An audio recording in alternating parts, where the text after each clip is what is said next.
Quick question. What can Netflix's Cuties learn from the horror genre?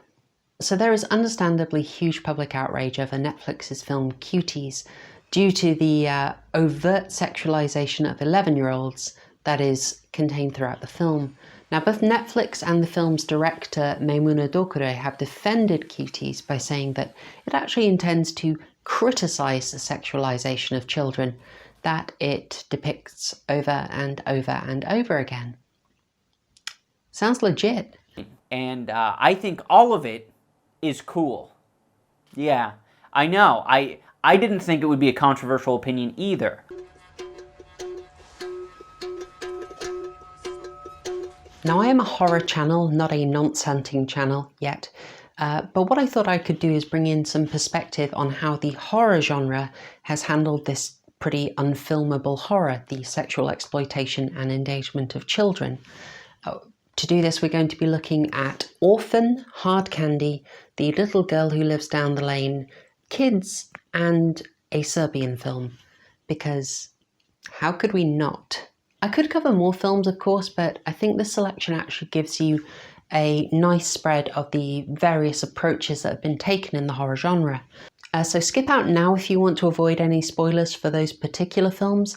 If you're just worried about seeing horrific footage, do not be. I'm just going to be describing everything rather than, you know, displaying it in 4K ultra nonce vision like some outlets choose to do. So the main method of depiction, or rather not depiction, that films tend to use when they're covering the topic of child sexual exploitation and endangerment, that is deliberately not showing anything, but making it very clear through implication what is being dealt with. So first up is Hard Candy, a triumph of a film by David Slade, which is centered around an amazing performance by Ellen Page and also Patrick Wilson. Now, there is brief undressing of a young character played by an 18-year-old Ellen Page, not an actual 14-year-old. So just as Friday the 13th didn't need to actually fillet Kevin Bacon, Hard Candy didn't actually produce indecent images. It gave you a brief impression of it using an older actress. I should state this is a brief undressing but no actual nudity. Now, secondly, Hard Candy actually involves indecent images of children as part of the plot, but this is never on screen, not even simulated. The horror of the CP is conveyed entirely through close-ups of characters' reaction to seeing the material, which assures us unambiguously of how horrific the photos are. And this is followed by extended condemnation of the material and the justifications for having it, and not, you know, showing it in 4K zoomable, pausable Epsteinoscope that they later put on a poster. You know, for instance. And another good and more subtle use of the implication is in the film I reviewed in my last video, Omen III: The Final Conflict. In Omen III, 32-year-old CEO and Antichrist Damien Thorn seduces a young boy, Peter. And it's implied in two scenes via this moment and later via their proximity, some hugging. What is going on. Now, the implication of the improper conduct is clear, and so that is all the film needed to show. Damien doesn't have Peter go to a bathroom and take photos of his junk and then post them on the internet in an easily replicable way. You know, the Antichrist has got some standards. Now, the other method for depicting it without actually depicting it is what I would call the hardline approach. That is where the implication that you're going to see sexual endangerment or exploitation of a child is very clear, and the film will walk you towards that, but it will take an absolute hard line at going any further. Now, a very good example of this is the film Orphan. Now, in Orphan, late in the film, there is one example of this type of sexualization where a sort of evil child tries to seduce her adoptive father. And this happens late in the film. And the lighting is dark, it's moody, the camera, the direction, the music all establish that this is a disturbing scene. It is dangerous. The scene isn't brightly lit like a Miley Cyrus video or WAP. It is lit like a horror film because it is making it absolutely clear that what is happening is horrific. Now, once it's clear it's going in a child sexualization direction, the adult character who is being propositioned immediately shuts it down. Like, it's been disturbing enough. It's done the job. It doesn't go any further. The guy shuts it down, and he doesn't, for instance, get the child to dance for him, smiling and cheering it on. He clearly condemns it, and sexualization isn't presented as a way out of trouble for the child. You know, for a random example. Now, the hard line method is also used in the little scene horror film The Little Girl Who Lives Down the Lane. And shame on you if you were using Taxi Driver as the Jodie Foster film with which to attack Cuties. No. This is a gem. This is the one you want to use. Jodie Foster is 12 in the film. She actually turned 13 midway through filming. And the plot of it is essentially her being predated upon by a young Martin Sheen. The performances are great. It goes in a very menacing direction. But when things look set to actually go sexual, the hard line kicks in and the script shuts it down. Because, you know, fun fact, writers and directors actually have control over what goes into the film.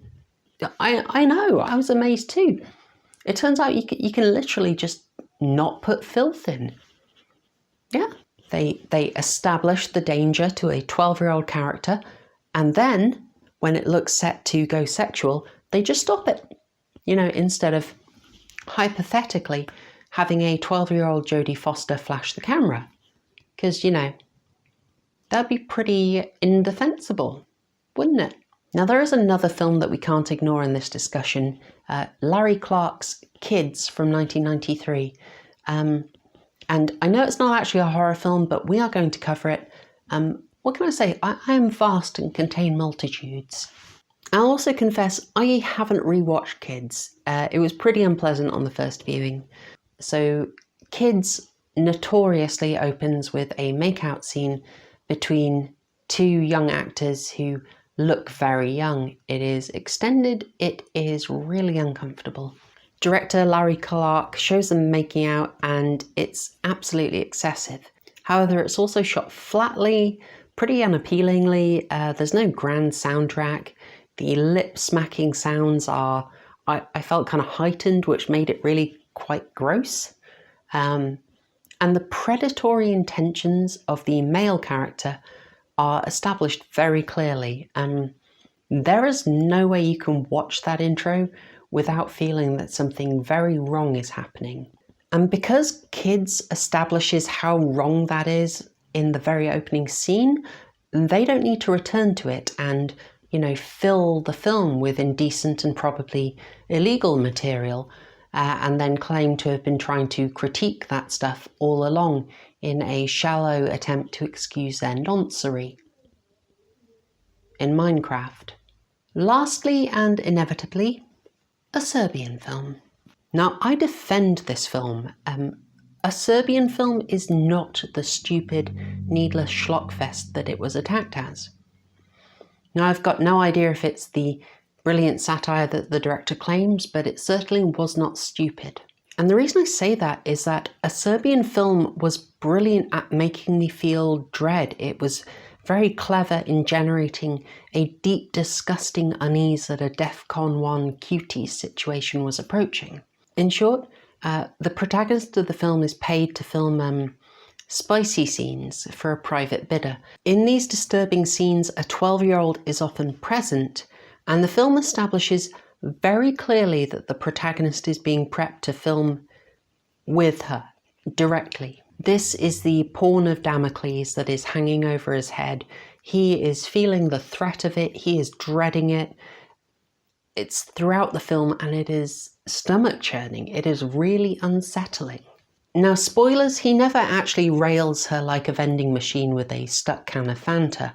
And the film gets really extreme with the horrors that it shows, but I really have to stress this. When it's involving children, it doesn't show it. Now, as with Orphan, The Little Girl That Lives Down the Lane, and the rest, they shoot the horrific thing horrifically. It's not something tantalizing that we're looking forward to.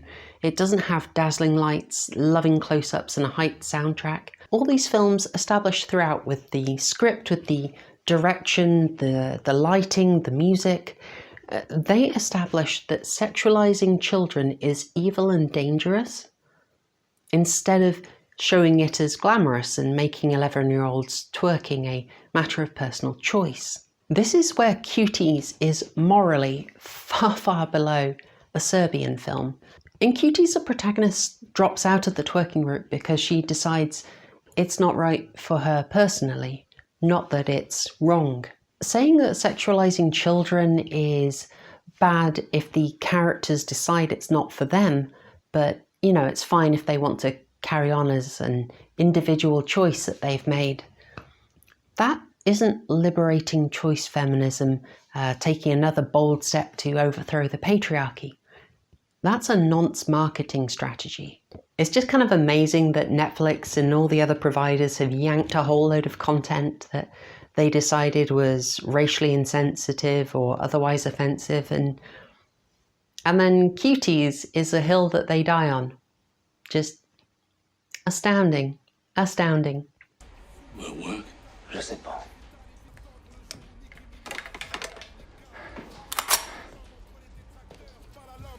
Guys, what are you doing?